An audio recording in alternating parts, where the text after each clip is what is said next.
Okay, so we're going to actually do one of the problems that we've already done. So we've done rectangular approximation for this problem, okay, and this is the work that we did.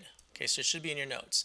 So we're using RRAM to estimate the area under the curve. So we created the rectangles, we added them all up, and we got 22.25 as our area under the curve. And I gave you the actual area of 23.3 repeating, okay? But what we're going to do today is we're actually going to take this function, okay, and change it into a definite integral, okay? Because the definite integral is used to find the area underneath the curve. So we're going to use a definite integral now to find this area instead of using rectangular approximation, okay? So what we're going to do here is we're going to start by writing down the equation for my definite integral, okay? The equation for the definite integral is the integral from a to b of f of x dx equals capital F of b minus capital F of a, okay? So this is the definite integral. It states that if I'm looking for the area under this function f of x from a to b, that is equal to the antiderivative at b minus the antiderivative at a, okay? So what was my function? F of x is negative 1/2 x squared plus 7. So f of x equals negative 1/2 x squared plus 7. Well, where did my area start? Okay, well, in my equation, it was from -1 to 3. So A is -1 and B is 3. That's where my area begins at -1 and my area ends at 3. So that means my integral from -1 to 3 of negative 1/2 x squared plus 7 dx. Okay, that is my definite integral. Okay, so now I'm going to find the antiderivative.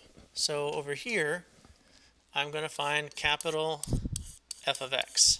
Well, here, taking the antiderivative, I'm going to add 1 to the power, x cubed, okay, because taking the derivative, you would subtract 1, so I'm adding 1 to the power, and I'm dividing by the new power. So negative 1/2 divided by 3 is negative 1/6 plus 7x. Okay, now there's going to be a plus c, but I'm not going to worry about that right now, and I'll talk about that later.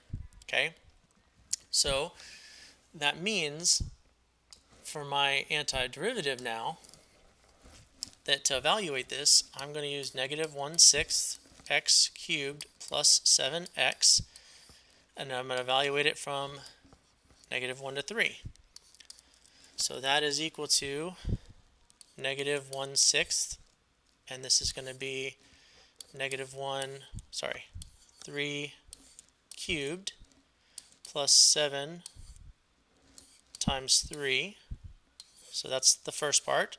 This is my f of b minus the same thing, 1/6, and plug in -1 this time, plus 7 times -1.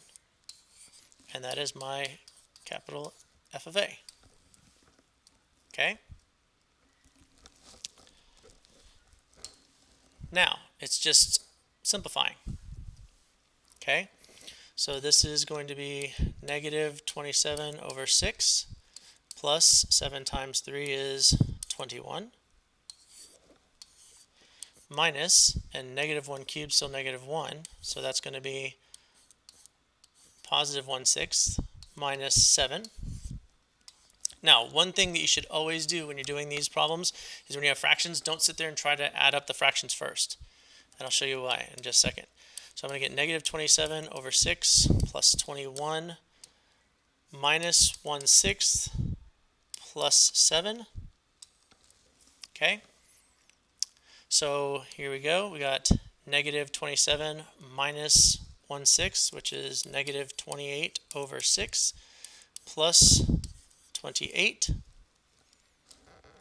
and then reduce, so you get divided by 2, so you get negative 14 over 3 plus 28, which this right here is like negative 4 2/3 plus 28, which would be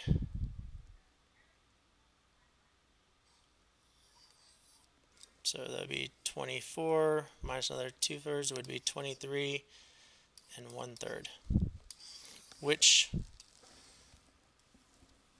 is what I set up here. Okay. So again, the reason I didn't sit here and try to get common denominators with this -7 and this 1/6 first is because I knew that when it comes out here and you make sure you distribute the negative in, when I got to here, it reduced. Okay, so I added them up after they came out of there and changed sign. Number one mistake students make, not distributing that negative sign. But that's how you evaluate the definite integral.